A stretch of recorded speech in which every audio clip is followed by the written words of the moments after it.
Book student friends, doctor केसी Sinha, exercise 12.1 का question number 3।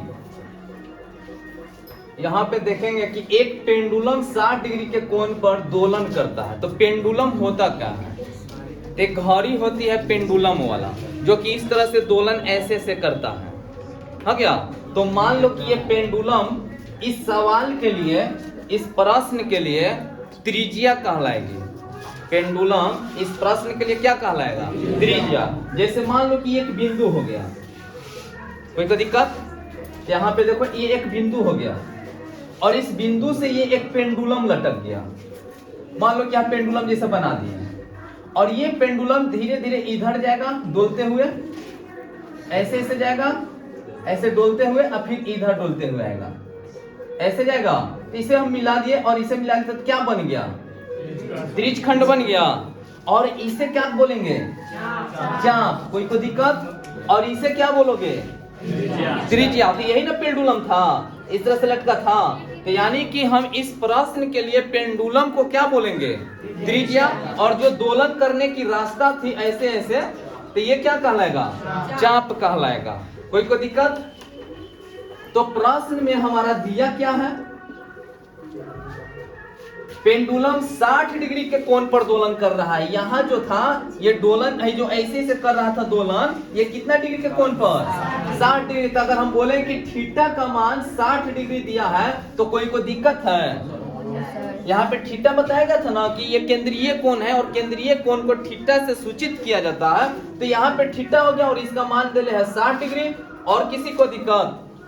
और ये जो है इसका देखो करता है और 8.8 सेंटीमीटर लंबा चाप बनाता है। जब दोलन, जैसे यहाँ पे है पेंडुलम है, ये देखो ये पेंडुलम है, जब ये दोलन करेगा ऐसे और फिर दोलन करेगा ऐसे, तो ये जो चाप बना रही है, ये लंबाई कितना बना रहा है? 8.8। ये चित्र हो गया तुम्हारा। यहाँ से यहाँ तक की लंबाई कितना है? 8.8 सेंटीमीटर, जो कि यहाँ पे हम चित्र बना दे रहे हैं। ये O हो गया, ये A हो गया, ये B हो गया। ये हो गया चाप की लंबाई 8.8 सेंटीमीटर। ये थीटा हो गया 60 डिग्री। और तुमसे पूछा गया कि पेंडुलम की लंबाई, और पेंडुलम की लंबाई है OA, जिसका हम मान सकते हैं R सेंटीमीटर। जब ये R होगा तो ये कितना होगा? ये भी R होगा, क्योंकि किसी भी वृत्त में केंद्र से जितने रेखाएं खींची जाती है वह सभी रेखाएं बराबर होती है, जिसे त्रिज्या कहते हैं। तो चलो, चाप की लंबाई, चाप की लंबाई 8.8 सेंटीमीटर और त्रिज्या हमसे पूछा गया। कोई दिक्कत? तो बनाएंगे कैसे? ये तो हम प्रश्न से निकाल कर लिख दिए कि क्या क्या प्रश्न में दिया हुआ है, हल करना है। तो हम बता रहे तुम्हें कि कभी भी ऐसा सवाल में परिभाषा में लिखा हुआ गणित हो तो उसे हम कैसे बनाएंगे? तो पहले उसमें से निकाल कर जो दिया होगा वह लिख लेंगे। उसके बाद पहला स्टेप हमको ये देखना है कि किसी फार्मूला का मान दिया है कि नहीं। अगर जितने हम फार्मूला लिखा है, पहले पिछले वीडियो में सब फार्मूला बता दिया गया है, फार्मूला के बारे में समझा दिया गया है, वृत्त से संबंधित जितने शब्द हैं वो सब समझा दिया गया है, वह पीछे जाकर देख सकते हैं। तो यहाँ पे पहला स्टेप करेंगे कि अगर कोई फार्मूला हमें मालूम है और उसका मान दे दिया है तो पहले वह फार्मूला लिखेंगे। तो बताओ तो इसमें कौन मान जान रहे हो? किसका मान जानते हो? 8.8 जो वैल्यू दिया है, किसका वैल्यू दिया है? चाप की लंबाई। तो क्या तुम उसमें चाप की फार्मूला जानते हो? तो वो लिख देना,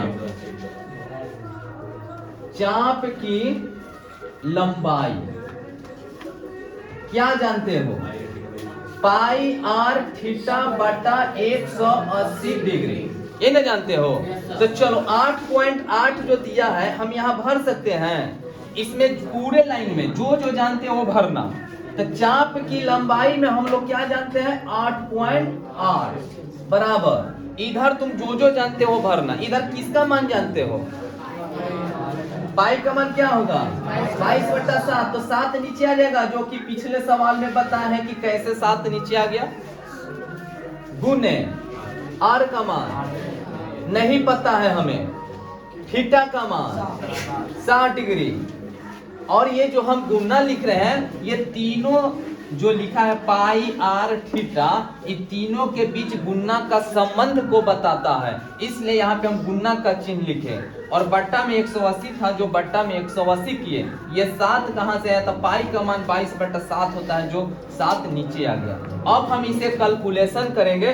60 से यह एक बार में काटेंगे 3 बार में, 60 से 3 बार में 180 कट जाएगा। कोई दिक्कत? 8.8 बराबर ऊपर हमारा बच गया 22R और नीचे बच जाएगा 70 की 21। अब यहाँ पे हम आ जाएंगे, ये जो 21 है 22R को भाग कर रहा है। जब भागा में रहता है वह स्थान बदलता है तो गुना में हो जाता है, क्योंकि 21 का जाति जो है, 21 का जो ग्रुप है यहाँ पे है 8.8, तो 21 किधर जाएगा? 8.8 के तरफ, तो गुना में हो जाएगा। बराबर इधर क्या बच गया? 22R। हमें क्या चीज का आंसर देना है? तो इस लाइन में देखना, जिधर R होगा उसे एक तरफ रख लेंगे और बाकी इसके साथ जो होगा नियम के साथ हटा देंगे। तो यहाँ पे नियम क्या होगा? ये दोनों के बीच क्या संबंध है? तो गुना स्थान बदलता है तो क्या हो जाता है? तो 8.8 गुने 21 पहले से था और 22 और R के बीच गुना का संबंध है, तो इधर आएगा तो क्या होगा? भागा में, तो इधर 22 हो जाएगा, तो इधर क्या बचेगा?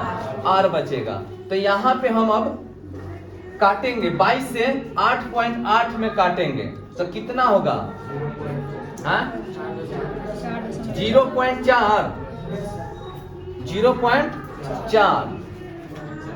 अब बच क्या गया? 0.4 गुने 21 बराबर R, अर्थात त्रिज्या का मान 21 में 0.4 से गुना कर लेंगे तो क्या होगा? कितना आएगा? 8.4। और त्रिज्या जो है एक लंबाई होती है, और जो सवाल में चाप की लंबाई सेंटीमीटर था, इसलिए त्रिज्या का मात्रक सेंटीमीटर होगा। कैलकुलेट गुना सही है? चलते यहाँ पे आंसर 8.4 सेंटीमीटर होगा।